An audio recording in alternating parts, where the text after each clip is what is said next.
Yo, what's up mga kaleki? Magandang araw sa inyo. So, ang na-export namin ay Yanchan. So, papunta kami sa China. Yung barko namin galing ng Hong Kong, papuntang China.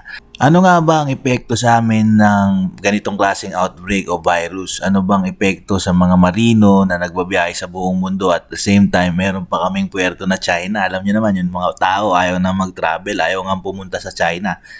Tapos kahit nga may Chinese nakatabi sila sa bus sa Pilipinas, ay ayaw na rin nilang katabi. Kami pa, pupunta pa kami ng China, di ba? So, ang lupit. So, kung gusto mo malaman kung ano ang sitwasyon o anong kalagayan namin mga seaman na nagbabiyahe sa buong mundo at papunta kami ng China, panoodin mo ang video to dahil ito ay tungkol sa coronavirus.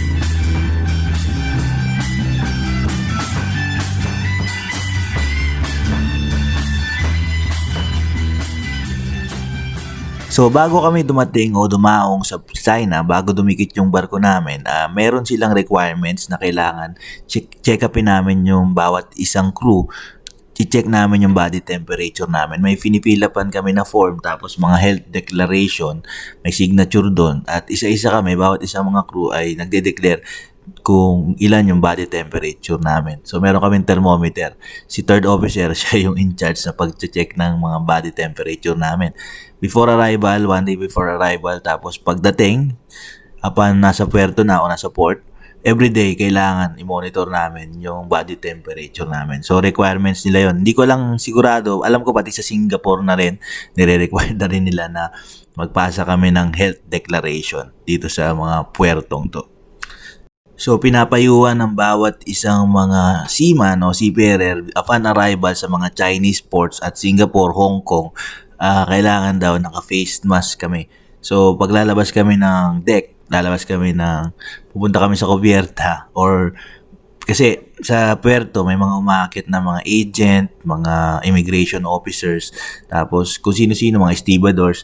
So, kailangan naka-face mask sila at the same time naka-face mask kami para maiwasan yung pagkalat ng virus. Siyempre, kinakabahan din kami at siyempre, kinakabahan din sila kasi maring courier kami. Siyempre, nagta-travel kami from every port, every country. So, for example, kahapon nasa Hong Kong kami, tapos bukas nasa China kami. Tapos since galing kami ng China, lahat na ng puerto na susunod, halimbawa Singapore, Vietnam, dito sa Asia. At pagdating namin ng US, lahat yan, since may history of traveling in those places kami, malamang sa malamang matindi ang monitoring nila, yung requirements nila. Pag bago kayo pumunta sa puerto to, siguraduhin yung walang may sakit sa inyo, walang may ubo, walang may supon, walang nilalagnat. So, ibig sabihin, kapag may isang nilagnat sa amin, malamang sa malamang ay i-quarantine kami. Hindi kami payagang dumikit sa puerto. Tulad nung mga nangyayari sa ibang mga cruise ship. Sipin mo, 4,500 yung passenger. Tapos may 1,500 plus crew. Ito lang recently, hindi sila pinayagang makapasok. Yung passenger vessel, hindi sila pinayagang dumikit sa puerto ng Jamaica. So, nakinabasa ko lang. Tapos parang may na-quarantine nga sa Japan. Parang ganun, may suspected cases sila ng coronavirus.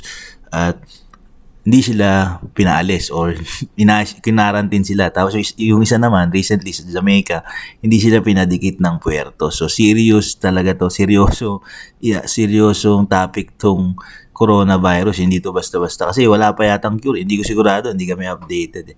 Actually, may pinapadala sa amin ditong balita galing sa opisina kung yung update, kung ano na yung update sa coronavirus, kung ilan na yung confirmed cases, ilan na yung namatay, anong mga bansa yung maraming cases ng coronavirus. Tapos recently nga yung Korea, nag-red alert na rin sila na kasi tumaas yung kaso ng may coronavirus sa kanila. Kung hindi ako nagkakamali, nasa 1,000 na yata, 1,000 cases. So, paano nga ba kami naapektuhan ito? Unang-una, psychologically, apektado kami. Siyempre, pagpunta mo ng China, papunta kayo ng China, nakakakabayan. Patikit pa lang kayo sa puerto. So, sa utak mo, baka mahawa kami ng virus, ganito, ganyan. So, nakakatakot. Kasi, pwede kaming mahawaan. Tapos, siyempre, nakakamatay yung virus, di ba? Pero, wala kaming magawa kasi papunta kami doon. Ang magagawa lang namin ay to prevent the virus. Yun nga, pinapayuhan kami na frequently na maghugas ng kamay, tapos huwag masyadong maghahawak sa mukha, tapos laging magsuot ng face mask lalo na kung makikipaghalubilo sa mga Chinese o sa ibang mga hindi crew sa barko. So, bawal din makipag-shake hands at kung ano-ano pa. Bawal na rin magsagawa ng crew change sa Hong Kong, sa China, saka sa Korea. So, ibig sabihin, kunyari, pauwi na ako, magsa-sign off na ako, tapos na yung kontrata ko, naka 9 months na ako ngayon, tapos nandito kami sa China, hindi ako pwedeng umuwi, kailangan magantay ako ng next port. Or kung pwede doon umuwi, halimbawa sa Singapore, pwede pa ron sa ngayon. So, ibig sabihin, may extend yung kontrata mo. Bawal kang lumabas. Wala na rin shore leave. Hindi ka makakapamasyal. Imbis na makakabili ka ng kung ano-ano, mag-grocery ka sa labas, mag-shore, walang shore leave. Dahil bawal na lumabas. Hindi kami bibigyan ng shore leave, shore pass. Hanggat hindi importante yung pupuntahan. Depende na lang kung halimbawa, emergency, may sakit ka, kailangan mong pumunta sa doktor para magpa-check up. Doon ka lang siguro papalabasin. Pero isipin nyo, kung pupunta ka ng ospital sa China, baka doon ka pa mahawa ng coronavirus kasi ospital yun, di ba? So may coronavirus, siyempre, pwede kang magkaroon ng contact sa isang pasyente na may corona, disgrasya ka pa lalo. So mas maganda, huwag nang lumabas. So yun ang pinayo sa amin dito sa barko. Yun yung regulation nga. At isa pa, yung mga consumables, spare parts, saka yung mga electrical stores, halimbawa, kailangan ko ng fluorescent lamp, 'di ba? Siyempre, yun yung araw-araw na trabaho natin dito, magpalit ng ilaw. Usually, yung mga spare parts na kailangan namin sa barko, dinideliver yan sa China. Kasi sa Chinese port, doon yung mga supplier namin. Yun yung pinaka-convenient, pinaka-mura na pagkukuha na ng mga spare parts pati ng mga consumables. Kaya lang nga meron tayong coronavirus. So, pinayuhan kami na i-restrict o limitahan yung pagtanggap ng mga spare parts. So, kinancel lahat ng mga spare parts na i-deliver sana sa China para ma-lessen yung risk na possible na pwede kaming mahawaan ito. So, isipin nyo, halimbawa, isa sa amin ang magkasakit, isang crew sa barko. Ngayon, nasa 25 na piraso kami, 25 crew kami dito sa barko na container ship. Kung isa man sa amin ang makitaan ng simptomas ng may coronavirus, ganito mangyari, pwede kaming i-quarantine. Lahat kami. Damay-damay. Siyempre, nasa isang barko lang kami.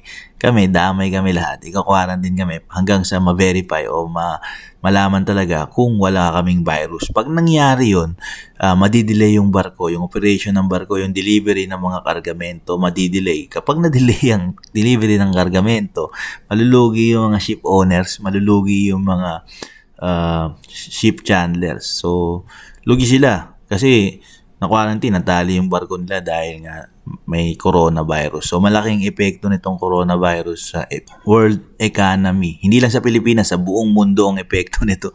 Kaya malupit tong coronavirus. Actually, may mga nag-sign off sa amin sa Singapore.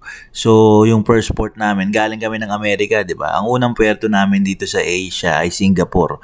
So, pagtapos ng Singapore, nagpunta kami ng Kaohsiung, Taiwan yun, tapos nagpunta kami ng Hong Kong, tapos eto nga, nandito kami ngayon sa Yantian, China. So, sa Singapore, yung first call Singapore, pinauwi na sila. Yung mga uuwi, pinauwi na, tapos yung mga sasampa, yung magsa-sign on na crew, 9 na piraso yun, ay nag-sign on na dito sa Singapore. Napaaga yung uwi nila kasi sa susunod na puerto pa sana sila Ang biyahe kasi namin, galing Amerika, Singapore, tapos Taiwan, tapos Hong Kong, tapos China, tapos Vietnam, tapos Singapore ulit. Dapat sa second call na Singapore pa sila uuwi. Next, mga 2 weeks lang yung pagitan nun.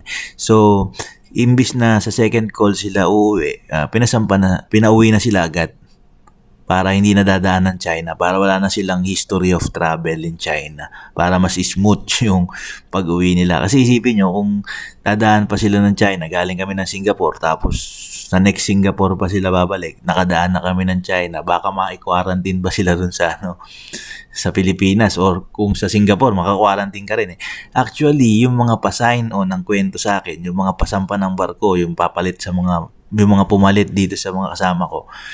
Nung nasa Singapore daw sila sa airport, ang sabi, kailangan daw i-declare mo, i-self-quarantine mo yung sarili mo kapag nanggaling ka ng China. So, within 14 days, kung nag-travel ka sa China, kailangan i-deklara mo, sabihin mo dun sa airport na ako galing ako ng China, i-quarantine nyo ako. Kasi kung hindi mo daw i-deklara at natuklasan ng authorities sa Singapore, pwede ka raw nilang kasuhan o ikulong doon o i-quarantine. Ewan ko, basta mahigpit daw, kailangan ikaw magkusa ka na i-quarantine mo yung sarili mo. Actually, takot ang buong mundo. Siyempre, sino ba namang hindi matatakot sa coronavirus na yan? Actually, kahit yung mga Chinese, nasa China kami, di ba? Ang kwento ni Kapitan, kahit daw yung Chinese pilot na umakyat sa barko, ay ayaw din magdidikit sa kanila. Nakadistansya daw sila doon sa bridge. Tapos, parang takot daw mahawa yung mga Chinese. At ito pa nakakatawa, walang custom at walang authority na umakyat sa amin dito sa China. Dahil sa takot nila na mahawa sila sa amin ng mga crew, ng mga seaman. Takot din yung mga incheck, kala nyo ba? Kala nyo ba tayo lang sa labas ng China ang natatakot? Sila rin mismo natatakot sila. Isipin nyo, kasi barko kami, naglalagay kami sa iba't ibang bansa. Natatakot sila mismo, mga Chinese, dito sa puerto ng Yantian na kami ay may dalang virus, may coronavirus at baka mahawa sila. So isipin nyo yun. Isipin nyo yun, nakakatawa, di ba? Napaka-ironic nun. Dapat nga tayo yung matakot. Kami dapat yung matakot doon sa mga Chinese. Tapos dapat takot kami sa China na dumaong, di ba? Kasi nandun yung coronavirus. Pero hindi, sila rin mismo natatakot sila na baka kami may dala ng coronavirus papunta sa kanila. So yun, nakakalungkot mang isipin pero may matindi talaga ang epekto sa mga seaman yan. Unang-una sa aming mga marino dahil naglilibot kami sa buong mundo, hindi ko alam pagdating namin ng Amerika kung papayagan pa kaming lumabas. O siyempre may history of travel kami dito sa China. Hindi ko sigurado kung bibigyan pa kami ng shore pass kahit pa sabihin natin 30 days bago kami makarating ng Amerika ulit. Siguro naman yung incubation period ng coronavirus ay sapat na yun para mapatunayan wala kaming virus. Pero alam nyo naman dun sa mga Amerikano, mas mahigpit yung authorities nila dun. Pag nalaman siguro na nag-travel kami ng China, baka hindi na rin kami payagang mag-shore leave. So nakakulong kami dito sa barko, at the same time prone pa kami na mahawa, isipin nyo, na mahawa sa virus. At the same time, di ko alam, pagdating sa Pilipinas, kung baka i-quarantine pa kami, di ba? So, napakabigat. 14 days yung quarantine. Sa Tarlac yata. Sa Tarlac yata dinadala yung mga OFW na mga Pinoy na galing China, di ba? So, sana matapos na itong virus na to. Sana malagpasan ng humanity to. Sigurado naman ako, hindi pa ito ang end of humanity. Makakakuha siguro sila, makakagawa sila ng cure o vaccine para sa virus na to. Sa totoo, napansin ko dito sa Chinese port, dito, ang onti ng loading. Wala kaming kargada. Tapos, ang daming container sa puerto. Puno ng container sa puerto. Malamang walang laman. Walang gustong mag-ship. Walang shipping. So, bumaba yung sales ng mga shipping companies. So, yung mga charterer. Isipin mo, halimbawa, ikaw nasa Pilipinas, tapos dati nag-import ka ng mga ingredients ng pagkain o may restaurant ka, kailangan mo ng mga ingredients ng pagkain mo galing sa China. So, since may coronavirus doon, matatakot ka. Ayaw mo nang kumuha ngayon ng mga ingredients na yun sa China, di ba? So, ibig sabihin yan, magmamahal yung ibang mga produkto, yung ibang mga bilihin, magmamahal. Apektado yung ekonomiya, apektado yung mga consumer. Since kukunti yung supply, apektado yung mga mamimili at magtataas yung mga presyo niyan. Law of supply and demand. Pag konti yung stock, mas magmamahal yung presyo kasi mas maraming gustong bumili, di ba? So, yan, isa yan sa epekto ng coronavirus sa shipping industry. Tapos sa mga crew, syempre kung walang kargamento, walang kikitain yung mga may-ari ng barko, magbabawas ng crew yan, syempre. O malilibay. Yung mga ibang barko, ma-off-hire yan. So, pag na-off-hire, walang trabaho, wala kasi kayong kargada, yung mga seaman na pasamba ng barko, makakancel yung lineup nila. Papauwiin yung ibang seaman. So, magbabawas ng crew. So, sa passenger ship, yun, mas mabigat kasi libo-libong empleyado, libo-libo yung seafarer na sumasampa, yung crew sa passenger ship. Isipin mo, tapos kapag nagka-coronavirus outbreak, wala nang sasakay doon. Yung sales ng mga pasahero sana, sasakay sana sila ng cruise ship, mamamasyal. yung customer, matatakot na kasi may record na sila na galing sila ng may virus dun, nagkaroon sila ng coronavirus. So, yung psychological effect, napakabigat talaga niyan. So, paano mga kalegi, naway na-inform ko kayo sa tungkol sa kalagayan o sitwasyon namin dito sa barko regarding dyan sa coronavirus outbreak. Actually, maswerte pa kami mga seaman o yung barko namin kasi konti lang kami, 25 na piraso lang kami dito at wala kaming case ng coronavirus. So, isang beses lang kami pupunta ng China. Sabihin natin dalawa kasi yung Hong Kong. After nun, free na kami, di ba? Unlike nung mga OFW na nakatira dun sa China, actually may katrabaho ko rito, si port engineer, may pinsan siya na taga Macau. Namumblema na sila kasi sa Macau, nagtatrabaho yun sa casino yung pinsan niya. Ano daw sila doon sa hotel, hindi sila pwede lumabas. Kumbaga, naka-quarantine sila sa loob ng hotel. So, ang problema doon is tigil yung operation ng hotel, wala silang trabaho, wala silang sweldo. Ibig sabihin, ang problema, yung expenses nila tuloy-tuloy. Nagre-renta sila ng bahay, tapos, syempre, bibili sila ng pagkain nila. So, yung gastos, tuloy-tuloy, pero wala kang income, napakabigat nun. Tapos, bawal pa silang lumabas, bawal pa silang umuwi. Ang hirap. At least kami dito sa barko, may pagkain kami, may provision kami. Natanggap namin sa Singapore.